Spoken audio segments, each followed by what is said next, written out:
আউযুবিল্লাহিমিনাশ-শাইতানির-রাজীম। বিসমিল্লাহির-রহমানির-রহিম। নাহমাদুহু ওয়া নুসাল্লি আলা রাসূলিল কারীম, আম্মা বা'দ।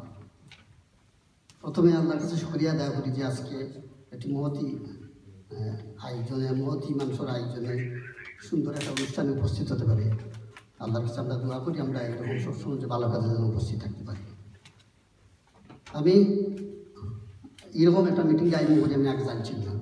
আমার এলাকার ছোটো ভাই কামরুজ্জামান বলবো, তাই ফোন সবসময় যোগাযোগ করেন। তার ফোন করিয়া বলছেন যে আজকে আমরা একটা ইয়াং জেনারেশন আমরা একটা মিটিংয়ের আয়োজন করছি, আপনি একটা আইন জানাই যে দেখলাম একটা আমি রিয়েলি প্রাউড আসলে আপনারা যে আজকে ইয়াং জেনারেশন ছোটো ভাই যারা উপস্থিত হয়েছেন। আমরা তো মোটামুটি অনেক কিছু এই গেছে, কিছু কিছু সংগঠন জড়িত আছি। আমরা 10,000 সদস্যর সংগঠন মেলায় যখন মিটিং হয় এত মানুষ আসবেন না, তো এটা অনেক আমরা মিটিং মানুষ আনতে খুব খাস হয়ে আনা লাগে।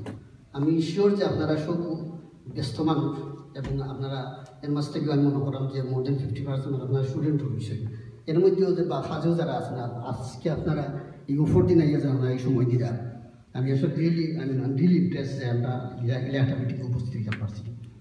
আমি যথেষ্ট সংগঠনগুলোকে আমরা জড়িত আছি বা আমরা যাই মিটিং আর একটা মিটিংও দেখতাম উপস্থিত হইতে বলবো। তো বহুত পুরানা সংগঠন গেলেও যেমন যে আপনারা আজকে যতজন মিটিং হয়েছে না অতজন নাই। তো আমি রিয়েলি প্রাউড ফিল করি যে আজকের মিটিং উপস্থিত হইতে পারছি। আর বিশেষ করে যে মিটিংয়ের প্রধান অতিথি আমার অহিত ভাই আছেন, আমরা ডেপুটি মেয়র আগামী দিনের লিডার। আমি আশা করি সবার কাছে আশা ব্যক্ত করব যে আগামীতে যেন আমরা কিছু 4 বছর আগে যে টাওয়ার আমাদের নেতৃত্ব তারা দিয়ে গেছে, এই নেতৃত্ব আবার ঘুরিয়ে এইবার লাগে আমরা ওই বাইকর খান। আমরা বিশেষ করে আপনারা সবই হয়ে যাইছি যে আমরা আপনারা উপদেশ দিতাম বা অ্যাডভাইস দিতাম। আমি তো আজকে আগে দেখলাম যে আমি আসলে আপনারা কাছে অনেকটা অ্যাডভাইস দিয়েছি, কারণ আপনারা আজকালকে যে ইয়াং জেনারেশন, এই জেনারেশন কাছে কিন্তু দিবার নাই, তারা কাছে পাওয়ার আছে, বুদ্ধিও ফাইবার আছে, তারা কাছ থেকে টাকা পয়সাও ফাইবার আছে। আমি আজকে আগে আমি নিজেকে ধন্য মনে করি যে আপনারা কাছে অনেক বেশি কিতাব পারছি। আপনারা এই যে আমরা এটা কিন্তু করতে পারছি না, যদিও এই দেশ ফুরানা অনেকদিন আগে আইছি। তো আমি বিশেষ করে উত্তর হইব যে আপনার সবে জানেন যে আমরা এই যারা আসলে উপস্থিত হয়েছেন আপনারা ইয়াং যারা এরা সব আসলে তার বিপদ দেখলাম, কারণ মাঠ থেকে বোঝা যায় কে কোন ধরনের মানুষ। এটা আসলে রিয়েলি ইমপ্রেস করে আমরা যে আপনারা ইসলামেরও আপনার লোকেরা খারা এবং বালা একটা খামঞ্জু করা, সহযোগিতা করা বা সাইরা করতাম।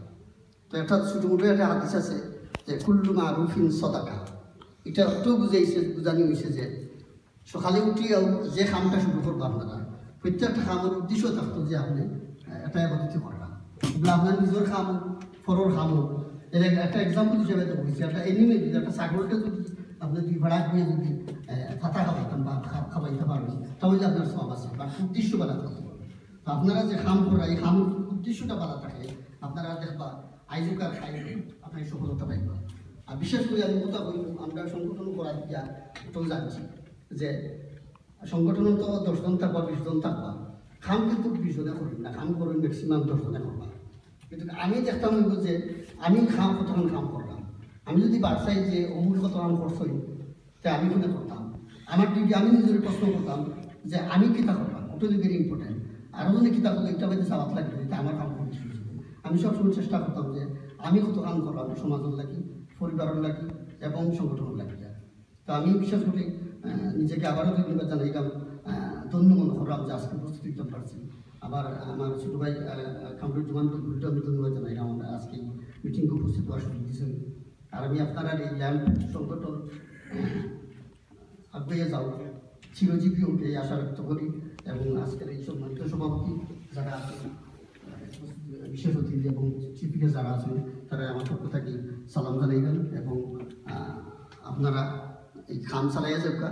আগামীতেও যদি আমরা খোঁজখবর দিতে সময় তাহলে অবশ্যই আমি উপস্থিত হইব। আপনারা সবার দীর্ঘায়ু কামনা করার, সুস্থতা কামনা করার এই বলে আমার বক্তব্য। সালাম আলাইকুম।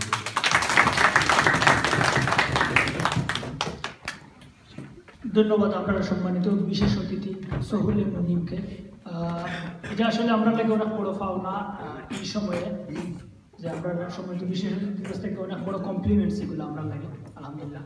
সো এই কমপ্লিমেন্টসে আত্মতৃপ্তিতে ভুগলে হইতো না, একটা জিনিস আমরা বোঝা দরকার কারণ আমরা